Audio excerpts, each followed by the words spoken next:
या ward attendants है, उनकी जो मांगें थी उस पर ये प्रशासन लीपापोती करता रहा। आपको मालूम है 16 तारीख को जब हड़ताल हुई, इतिहास में पहली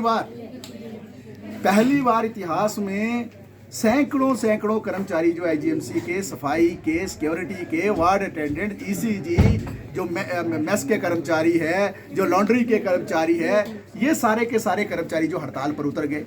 और उससे पहले जो आनन फानन में इन्होंने मीटिंग बुलाई। हम कहते हैं 5 महीने से जब मजदूर को निकाला नौकरी से, तो आपने तो कभी मीटिंग के लिए नहीं बुलाया। क्यों नहीं बुलाया? और आपने क्यों बातचीत नहीं की? क्यों आपने उनको नौकरी पे वापस नहीं लिया? सिर्फ आप जो है पर्सनल ईगो को सेटिस्फाई करना चाहते हैं और आप जो है उन 4 लोगों को निकाल रहे हैं दूसरी तरफ इन्हीं के, जहां हम बैठे हैं एमएस के ऑफिस के बाहर, चाहे वो प्रिंसिपल हैं, चाहे वो एमएस हैं, चाहे अधिकारी दूसरे हैं। ये जो इनके दफ्तरों के इर्द गिर्द काम करने वाले लोग हैं, हमने पहले भी कहा था, इनके ऑडियोज हैं हमारे पास, इनके वीडियोज हैं हमारे पास, जिसमें ये शराब पीते हुए नजर आते हैं, जिसमें ये महिलाओं के लिए अभद्रता करते हुए नजर आते हैं। लेकिन हमने इन बातों को भी जब इनके संज्ञान में लाया तो जो तो कर्म ऐसे इनके चहेते हैं, चापलूस हैं, उन पर ये एक्शन नहीं करेंगे। जिनको एसपी ने सम्मानित किया, डीजीपी ने सम्मानित किया, राज्यपाल ने सम्मानित किया, प्रशस्ति पत्र दिए, जो कोविड वॉरियर थे, जब कोई लाशें यहाँ से उठा नहीं रहा था, कोई सेवाएं यहाँ पर नहीं दे रहा था, जो वार्ड अटेंडेंट्स, जो सफाई के कर्मचारी, जो सिक्योरिटी के लोग काम कर रहे थे, उनको जो है ना नौकरी से निकाल दिया। इसलिए आज हम यहाँ आए हैं। अक्सर जो है जो लेबर ऑफिस के अंदर वार्तालाप होते हैं, चिट्ठियाँ निकाली जाती है, उसमें इनके अधिकारी आएंगे नहीं, आनाकानी करेंगे, समझौता नहीं करेंगे। लेबर ऑफिस ने भी इंटरव्यून किया था इस सारे मसले पर। और आज आप देख रहे हैं कि इतने दिन बीतने के बावजूद 5 महीने में जिनकी नौकरियां गई, उनके परिवारों का पालन पोषण कैसे हो रहा होगा?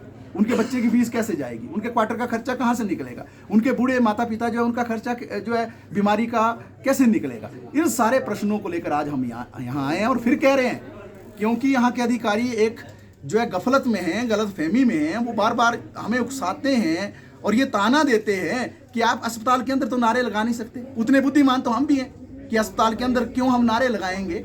अस्पताल जो है एक मरीजों की जगह है, वहाँ तो आदमी जो है ठीक होने के लिए आता है।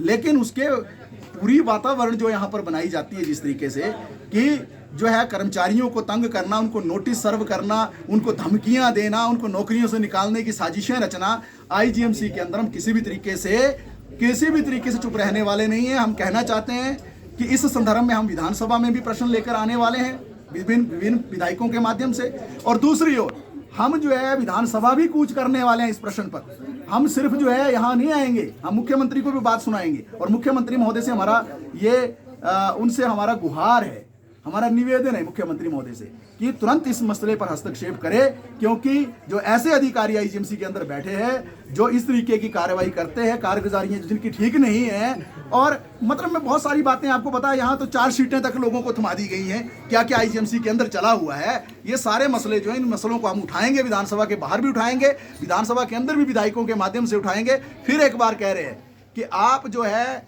जो बातचीत कर रहे हैं, आप टाल मटोल मत करो, लीपापोती मत करो, आपको हमें न्याय देना